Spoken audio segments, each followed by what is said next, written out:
装塑的过程中，里面稍微会进点水，但是里面安装的有这个排水阀，我是给大家捞起来看一下怎么排水啊。上面也是有排水孔的。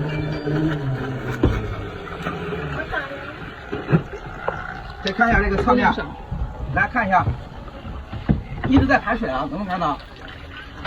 这边一直在排水，就是当继续里面多少会进点水，但是没关系，里面有2个排水泵一直在里面抽水。